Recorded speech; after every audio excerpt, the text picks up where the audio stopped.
Pasti mengamati mengenai wajib pajak ya Pak, atau mungkin kalau boleh dilihat ini kan kita sebetulnya untuk perusahaan-perusahaan memang dikenakan pajak. Anda sendiri melihatnya sejauh ini seperti apa sih Pak pajak-pajak yang dikenakan kepada perusahaan?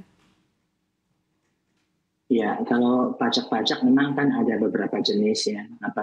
Memang pengusaha juga sudah mengetahui itu, dunia usaha tahu ada pajak pertambahan nilai, ada pajak penghasilan, belum lagi ada penerimaan bukan pajak, lalu ada juga mungkin pajak-pajak daerah yang harus dibayar. Ya, cukup bervariasi dan cukup beragam. Baik, lalu mengamati tanggapan atau mungkin rencana dari Pak Prabowo ya berkait dengan rencana untuk pengurangan tarif pajak begitu bagi perusahaan. Apa tanggapan Anda terkait dengan hal ini? Ya, tentu kalau ditanya mengenai itu secara umum dunia usaha menyambut baik ya rencana itu. Tentu mengapresiasi adanya pemikiran seperti itu. Tapi juga di samping itu kami juga memberikan catatan. Artinya karena toh APBN itu memang disusun dari tahun ke tahun, tentu diharapkan ada pertumbuhan ekonomi, ada juga harus pertumbuhan penerimaan. Nah, tentu saya yakini dari tim Prabowo, Pak Prabowo sudah mengantisipasi ya. Dengan misalnya kalau adanya penurunan tarif, tentu kan ada pengurangan penerimaan. Tapi bagaimana tentu program ekstensifikasi atau untuk menggantikan turunnya penerimaan akibat tarif yang diturunkan. Baik, Pak Sidi mengamati bahwa sampai dengan saat ini masih terjadi begitu ya Pak, kebocoran pajak atau masih banyak perusahaan-perusahaan yang memang tidak membayar pajak Pak. Dan ini juga mengakibatkan kerugian pada negara. Anda sendiri melihatnya Pak sejauh ini sebetulnya tarif pajak yang dikenakan kepada perusahaan itu seperti apa? Dan apa kacamata Anda terkait dengan perusahaan-perusahaan yang sampai dengan saat ini mungkin belum bisa patuh untuk membayar pajak? Apakah memang tarif pajak yang dikenakan terlalu besar atau itu kembali lagi kepada perusahaan yang memang mereka memilih untuk nakal tidak membayar pajak? Ya, oke.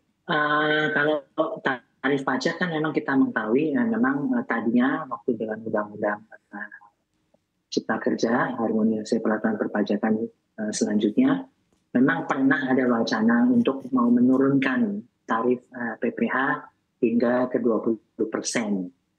Nah, tapi karena adanya pandemi COVID saat itu, sehingga rencana itu ditunda atau tidak jadi dilaksanakan.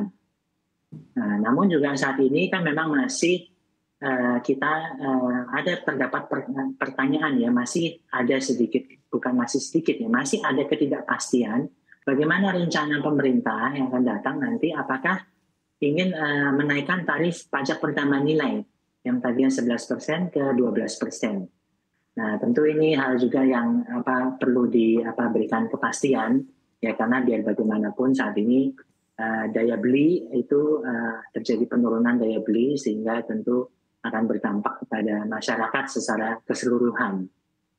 Itu dari sisi tarif pajak ya. Jadi memang rencana ini baik, diapresiasi ingin menurunkan tarif PPh, tapi perlu juga kita diberikan kepastian mengenai bagaimana rencana tarif kenaikan PPN. Itu di satu sisi. Di sisi yang lain, kami juga menyadari atau kami juga melihat, masyarakat juga mengetahui bahwa tidak terlepas bahwa dalam satu ekonomi kan ada yang namanya shadow economy. Atau mungkin kalau lebih tegas dinyatakan underground economy. Nah, ekonomi-ekonomi seperti inilah yang kiranya mungkin belum masuk ya ke dalam sistem, dalam perhitungan GDP, dan tentunya juga belum masuk dalam kontribusinya penerimaan pajak bagi negara. Nah, ada beberapa faktor mengapa misalnya underground economy ini tumbuh gitu ya. Memang underground economy ini fenomena yang terjadi tidak hanya di Indonesia, tapi juga di banyak negara lainnya. Tapi misalnya seperti mungkin salah satunya bisa diakibatkan misalnya seperti kerumitan peraturan, sehingga ada golongan-golongan tertentu yang memang berupaya atau memang merencanakan untuk tidak mematuhinya, sehingga ya terjadilah itu underground economy. Itu salah satu faktornya.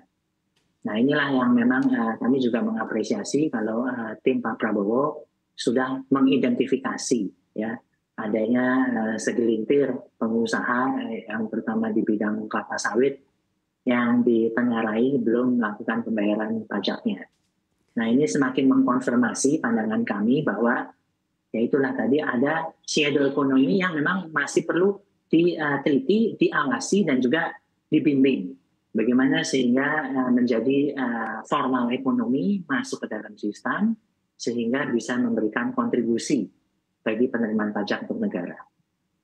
Baik, tapi kalau menurut kacamata Anda sendiri ya Pak, secara umum gitu, bagaimana Anda melihat apakah memang perusahaan-perusahaan sendiri memiliki tantangan tersendiri terkait dengan kepatuhan untuk membayar pajak?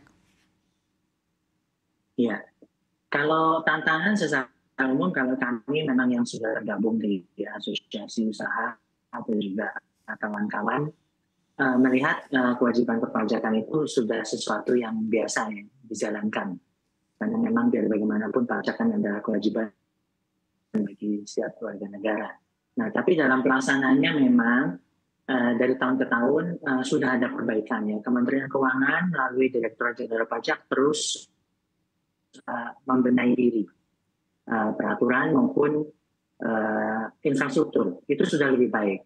Tapi ya tentu ya tidak terlepas masih terdapat maksudnya kekurangan-kekurangan yang bisa diperbaiki lah. Misalnya seperti peningkatan sumber daya manusia atau juga perbedaan interpretasi hukum atau peraturan yang berlaku. Lalu juga misalnya juga mungkin penertiban ya satu dua segelintir pelaku atau aparat yang memang masih seperti oknum.